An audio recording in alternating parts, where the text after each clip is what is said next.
Good morning, everyone. The Chief Executive will first speak before answering questions. Please limit the number of questions to no more than 2 when you ask your questions. Chief Executive. Good morning, everyone. Next week, we'll see the first commercial and financial mega event for the first event this year, which is the Asian Financial Forum. It is co-organized by the Trade Development Council and the Hong Kong government. It takes place on the 24th and the 25th of this month. After full resumption of normalcy, this forum is to take place in a full physical form. Over 3,000 participants coming from different places will participate. We'll have financial ministers, officials, representatives of regulators, and business leaders. About 70 business delegations from the mainland and other parts of the world have confirmed to come. That includes Southeast Asia, Australia, Japan, Korea. It shows that it is a rather attractive event. There is a theme of this forum, which is multilateral cooperation for a shared tomorrow. This promotes multilateral cooperation. It will explore sustainable business approach and explore business opportunities. We have thematic speakers, Nobel laureate on economics, Professor Douglas Diamond, and world-renowned economists, the Chief of Sustainable Development, Professor Jeffrey Sachs. We also have participants from Asia and Africa. They are financial ministers, as well as management representatives from many different institutions. They will share their insight with different sectors in this forum. There is a special feature in this event. We have speakers coming from ASEAN and the Middle East. The number of speakers from the region has increased by threefold. This showcased our success in our liaison with these areas. Previously, we've only had 1 to 2 speakers from the Middle East. This time around, we have 8 of them. From ASEAN, the number of speakers has increased from 5 to 14. So we've seen the increase by several folds. The forum will touch on a number of hot topics, say, for example, opportunities in China, investment future, green finance, fintech, family offices, internationalization of renminbi, and the development of the GBA, Greater Bay Area. You can see from these topics that Hong Kong is an international financial center, and we have advantages. We may have challenges from an uncertain future, but we still have a very sound fundamental. For the first 11 months last year, the aggregate deposit stands at $16 trillion, an increase by 4.1%. The annual growth will be about 5,000. About 250 billion Hong Kong dollars has used the southbound trade to arrive here. So we see a net inflow of capital. We'll also seize opportunities on mega events. We'll make use of the forum to organize a number of activities. Say, for example, tour of the Palace Museum, harbor cruise using the junk, and open-top buses visiting various tourist attractions and catering outlets, as well as visits to Lang Kwai Fong. There are also guided tours at different places, as well as attending the marathon. We want our participants to feel the hospitality of Hong Kong and to feel Hong Kong's vitality and a colorful life. We hope that they will tell good stories of Hong Kong when they go back home to promote Hong Kong. The organizer will also make arrangements to visit the Hong Kong Monetary Authority and the Hong Kong Exchange. Looking forward, in 2024, there will be a series of mega events.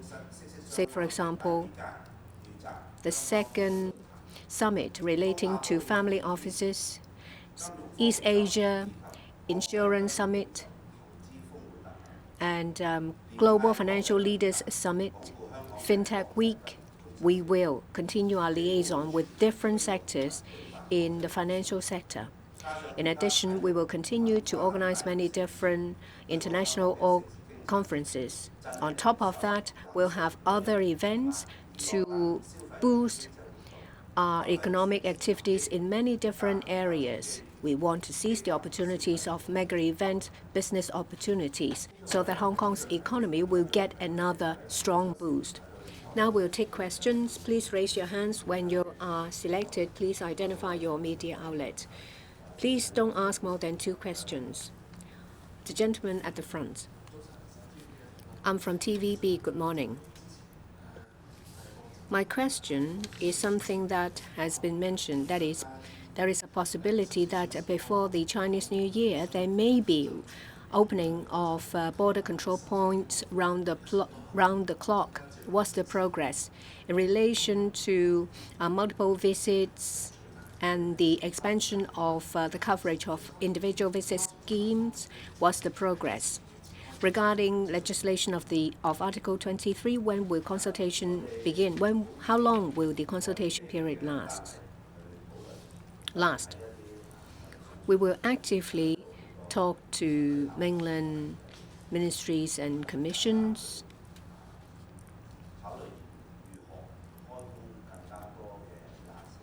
We will explore ways to extend the operating hours of certain boundary control points or to open more boundary control points. We will also consider extension of various services to tie in with the change of operating hours of border control points to make it more convenient for visitors over the festivals. Negotiation with mainland commissions and ministries has been smooth. Well, both sides are positive. Once we have ironed out the details, we will make the announcement. We attach importance to the integration of the 2 places.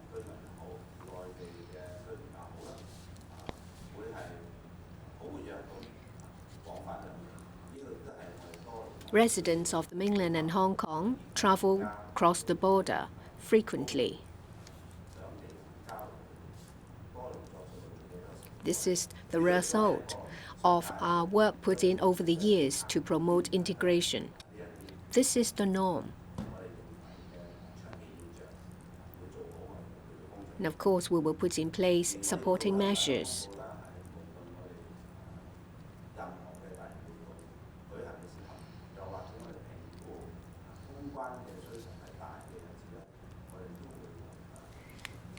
At times when we think that there is a high volume of travelers crossing the border during mega events or festive days, we will work out and flesh out the details.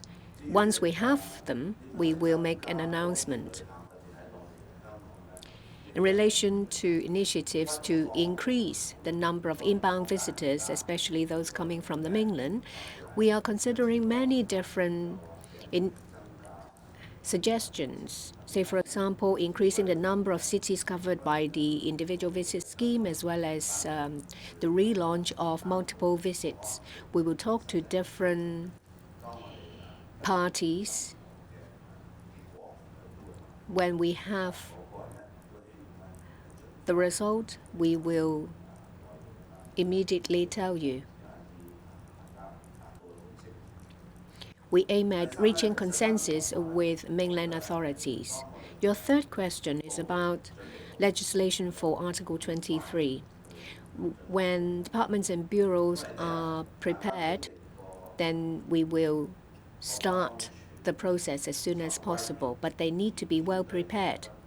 We have faced risks, challenges, and harm, especially in the Hong Kong version Coloured Revolution and Black-clad violence in 2019.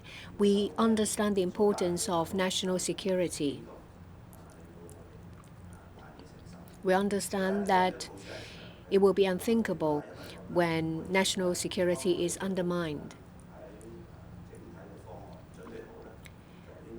When departments are prepared and when they have the proposal, the legislation process will start as soon as possible.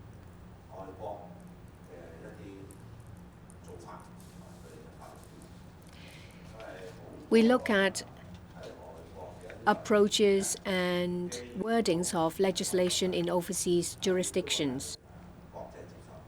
They have similar legislation, and the legislation is acceptable. So we will take reference. We want to also ensure that our legislation is forward-looking, which is able to cater for different emerging scenarios, especially given the ever-changing technology. So we will take reference of overseas approaches. We will legislate in the most effective way. And of course, we will listen to views fully.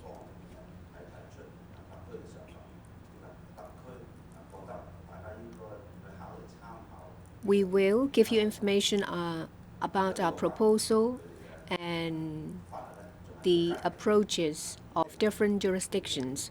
Some of these jurisdictions have just recently legislated for a similar piece of legislation. Next question, the lady at the front on the left. Questions from RTHK. Just to follow up on the multi-entry permit scheme. So you said you hope to have some sort of arrangements as soon as possible. Is that going to be is that something we can look forward to before the Lunar New Year? I mean, does Hong Kong have the capacity to do this in terms of transportation and accommodation? Will this lead to parallel trading problems again? And second question is about the solid waste charging scheme. So it's coming into effect from April. So what steps is the government taking to ensure that all walks of life in Hong Kong will be able to adapt to this? Are we on track to put this in place in April? Thank you.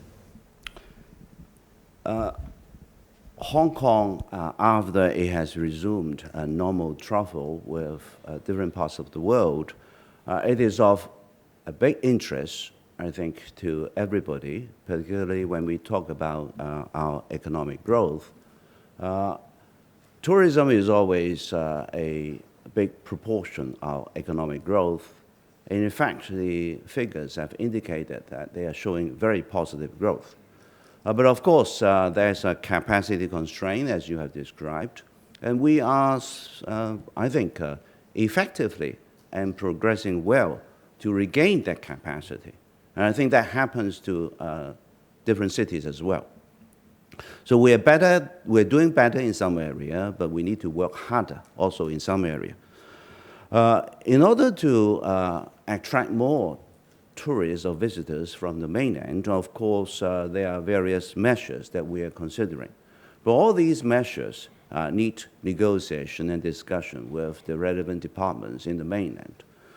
Of course, we want all these things to be decided as soon as possible, but equally, we will have to, in some way, take into considerations of the views and also the ideas of the relevant departments in the mainland. But there is I think, a positive common areas that we have shared, both in trying to have some decisions made as early as possible, because we think that people-to-people exchange works best for both sides. So we will definitely work hard, and at the same time, I'm receiving positive feedback from the departments we have been talking with. But of course, some details need to be ironed out, and I hope to be able to get some decision made ASAP so that we can tell everybody.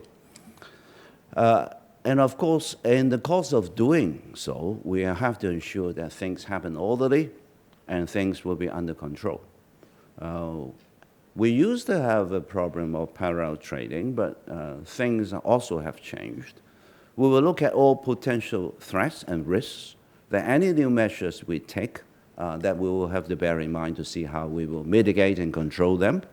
But I think the right attitude to take is not to be averse to all these challenges. We have to find ways to address and control them. And also the spending habits and the market situation have changed very much over the years. Online shopping, availability of a lot of products in the mainland, and also Hong Kong's, how we position ourselves as a shopping paradise. All these need to be examined so that we will plan our policies, strategies, and subsequent action in accordance with the new environment and the new normals. And all these will need to be worked out. Of course, the government will do its best to think of the best way to deal with it. But equally important is that all players in the market, whether it's in the tourism industry, in the retail business, in the catering, in also the service industries, all of us need to work hard to think of new ways to not just to ensure that we attract a lot of people to come to Hong Kong, but ensure that they have good experiences. So how our services, our attractions, and our way of ensuring that people do come to your shops to spend, and how to ensure that their experiences are good so that they will go back and tell people around them that Hong Kong is the place to come. So all these, the government will work hard, and at the same time, I hope players in the market in all these industries will also be as innovative as they always have been to ensure that we will be able to handle well all these new normals. In regard to solid waste charging, I have, of course, heard a lot about questions that have been raised in industries and of course, by members of the public. So I have asked the Secretary for Environment and Ecology to ensure that the action plan has its details worked out and clearly explained to all relevant parties, whether it is in the management, estate management sector, in the catering sector, in housing sector, and all members of the public who need to buy all these charging bags. So all these information needs to be clearly explained, spelled out, and easily available to everybody. So they will work harder on holding seminars, doing press conferences, explaining whenever they can with different stakeholders, and also to work out good Q&As so that people can easily understand what their roles will be, the legal responsibilities are, and how things will work out when all these things are rolled out. This charging policy is an important policy to change human behavior. And we know it is full of challenges and uncertainties when all these new behavior needs to be, in some way, be carried out by everybody in the whole of Hong Kong. It is a cultural change as well.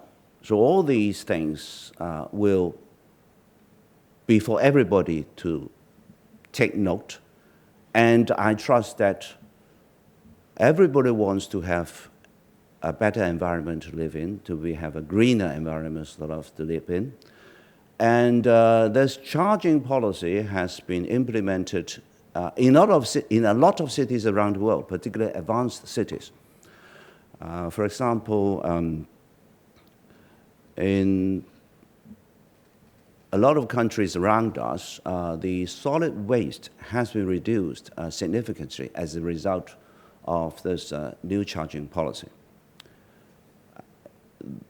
I think it is for everybody to pay attention to, and of course the government needs to explain very clearly and very repetitively all the things that people of Hong Kong and people in different industries need to know about.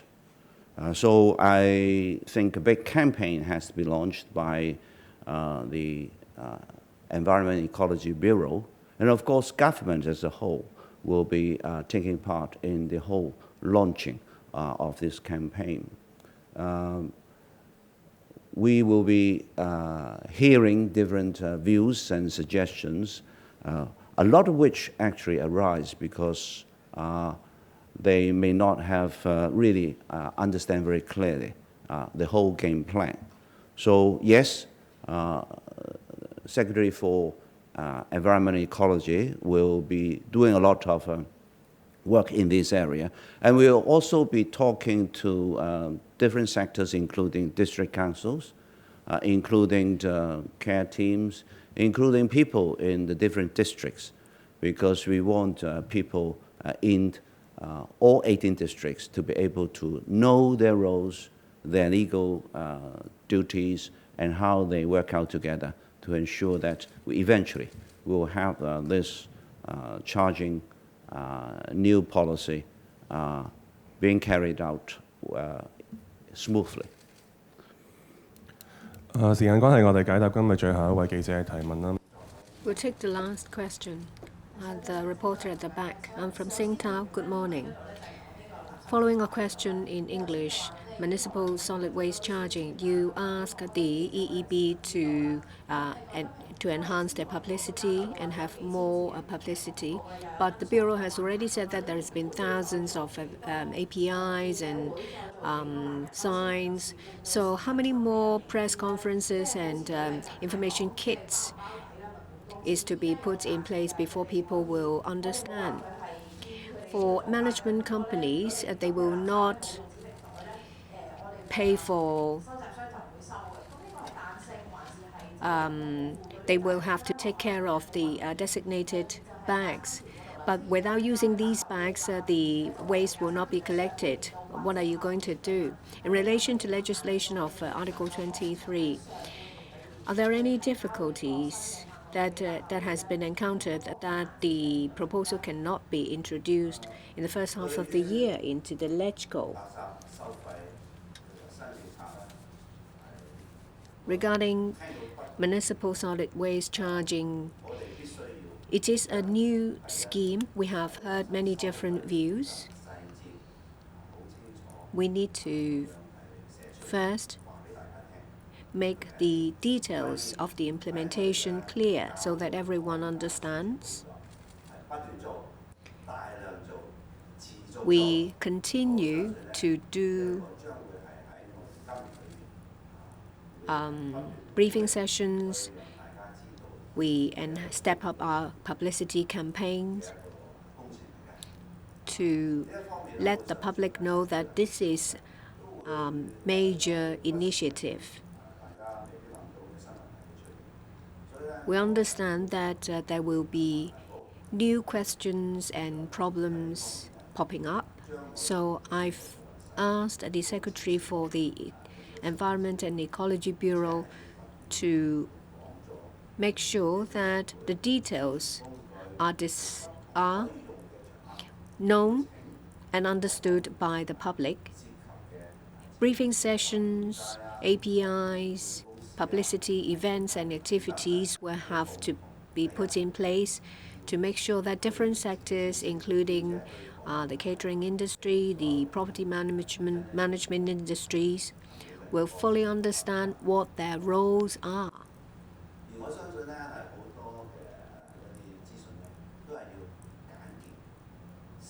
The information should be disseminated in a clear, succinct way in order to reach the public. This is a new scheme that affects everyone. Everyone is in a different situation, and of course, there will be different areas of concern.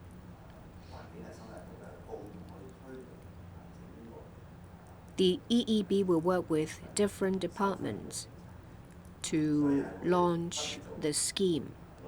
So we'll continue with our work, and we'll do it continuously. We will make a message short, sharp, and clear so that it will be easy to understand. Legislation for Article 23. I think that it should be done as soon as possible. But we need departments to be fully prepared before we start our work. Our proposal will have to be fully considered to make sure that it is forward-looking to cater for different scenarios that emerges from, say, development in technology or different situation. We'll also fully consider similar legislations in overseas jurisdictions, especially legislation that has been put in place recently. We want our proposal to be able to handle situations that we have not encountered but might emerge in the future. There is a strong consensus in the community to legislate to protect our national security. We've been through the Hong Kong version of a colored revolution in 2018. We have been seriously affected by risks that undermines our national security. We want to put in place a robust mechanism to protect our national security. So there is a strong consensus asking for the legislation. We want to carry out our legislative exercise in the most effective way. My stance is very clear. We need to do it as early as possible. We need to complete the process as early as possible, because there is always a risk to our national security. The external environment changes every day, and hostile forces are still waiting for a chance to affect us. So we need to remove the risks as soon as possible. We want to ensure the overall security of Hong Kong, because only with a safe environment can people feel safe to invest and to live in. So the earlier we complete the process, the better. That's the end of the press conference. Thank you.